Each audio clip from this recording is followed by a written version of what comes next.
If real spending cuts are a unicorn when there's bipartisan support for them, why are they real when there's partisan support for them? What makes you talked about 2.5 trillion as a victory for conservatism. I don't mean to sound like Ron Paul here, but why do you think that's real?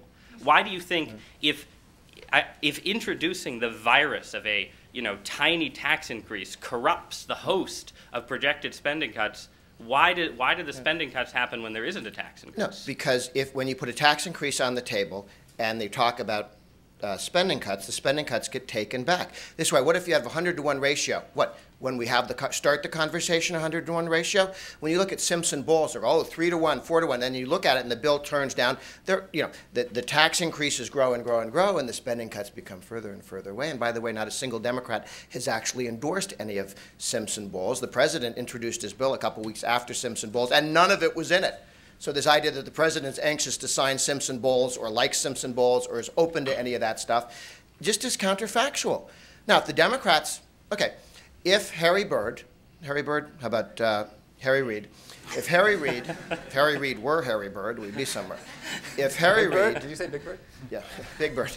If Harry Reid got together with the Democrats in the Senate and passed a bill that did all the things that people like to imagine the modern Democratic Party is capable of, that the fantasists believe that the modern Democratic Party is capable of, then we'd have something to look at. Bring me a bill.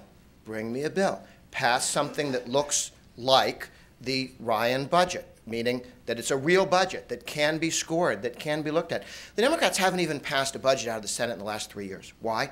Because what they want to do, they cannot say in front of the American people and pass the laugh test or win the next election. So as long as you have a Democratic leadership committed to going in that direction and mau-mauing anybody who gets out of the way, you have to have elections. Look, this is not easy. This is a lot of work.